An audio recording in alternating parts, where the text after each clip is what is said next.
I'm Faye Watt, and let's queer up South Florida and Florida. Fort Lauderdale's mayor's partner arrested for alleged assault.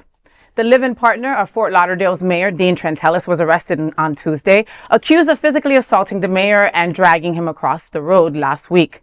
Police says 34-year-old Daniel Curran faces charges of battery on a person 65 or older, a felony, and violating an injunction for protection against domestic violence.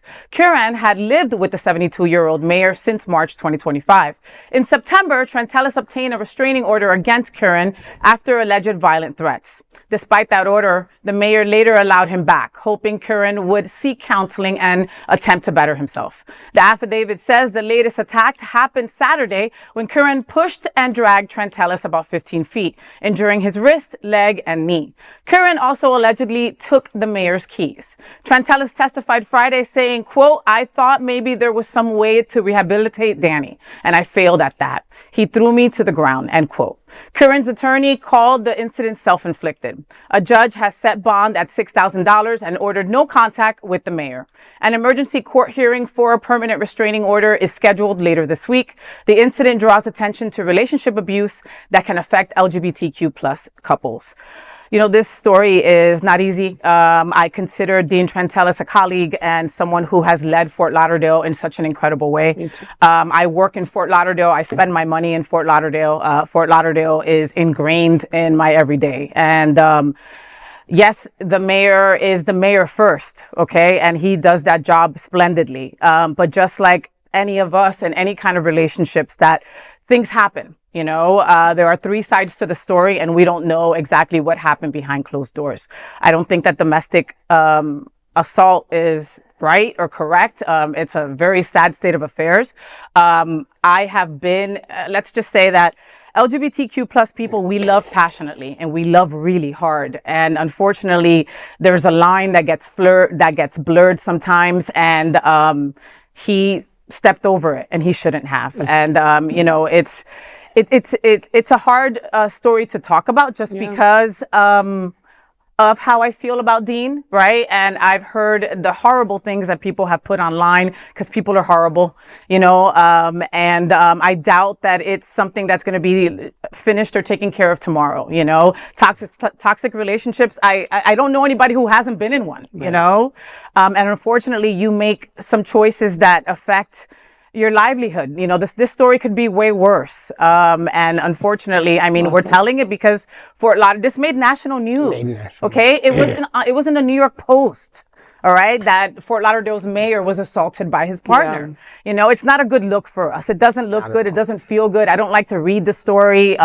But it's the news, and that's why we're telling it. You know, I couldn't agree more, Faye. And I greatly admire and respect Dean so much. I think he's done a lot for our community, and he continues to do that. But I also like to take it a slightly different way. One of the things that I think we have an opportunity with this story, we wish both of them all the best. This is obviously incredibly difficult. But this story also highlights in what other place might a mayor's love life who's openly gay make news, and that is like to also see about what it means for him to live his authentic life. And here, unfortunately, that this was a different take on that, right? But it also shows that he's always authentically himself, and the fact that he's not living a closeted life or something. No, exactly. He's very openly who he is, and I want to highlight that too, and also just the kind of the difficulties of it. It's an opportunity to shine light on the difficult aspects of gay relationships and all relationships, right? It's domestic violence, it's intergenerational relationships. These are sometimes people think of these only in straight, in straight couples, or to also say these are some of the challenges we have within our own community that we really need to talk about and find space for. So I just wish the media will not treat it with double standards, because we see a lot of that. Because these are gay folks, but this happens between heterosexual couples. All the time. Right. They don't even make it to the media. You never even find out. Or, and it goes on for years. And but because, this is where the gays go to Fort Lauderdale, and this unfortunately makes it national scandal, and it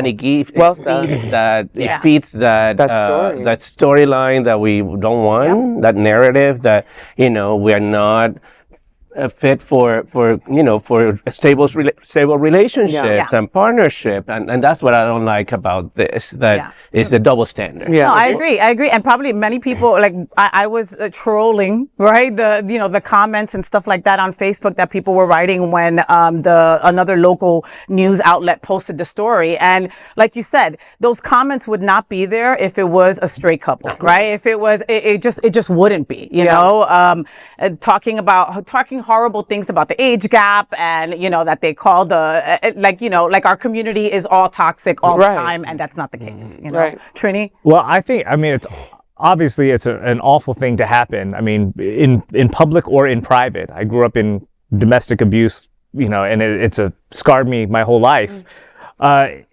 I am also considering running for public office. So I was just talking with somebody, not too long ago, and I think consciously about who I'm around, what I'm doing, and who I'm dating, because I do think something like this can come back and bite you in the ass, And I think I don't know if it's necessarily a double standard of having this level. I do think that this is kind of a little bit on the unique side for sitting officers in whatever position. So it's awful, and I think that it shouldn't be a scar to him on his record of what he's doing in the community, because it can happen to anybody, and it does happen to everybody, and probably the stories that you didn't hear is because they had a really great PR team that was covering it up. So consider who you are dating, what you're trying to do with your life, and move forward with it, and I wish the best for both of them. Well said. If anything, it shows the humanity of all of us, right? That is how this can happen to anyone, right? Anyone, and that he's brave enough, to say, listen, this happened to me. I'm a man of a certain age, right? Because that also has to, you have to be so macho when you're just being a man, period, right? But being a man of a certain age and being the mayor of this incredible city, that couldn't be easy to face those kind of facts, right? Well said. And that scrutiny. So, we wish more will come out of this, and I hope that Danny gets some help. How about that? There is no other queer nonprofit media platform like this in the entire world. Support our LGBTQ stories by sharing them and subscribing to Queer News Tonight.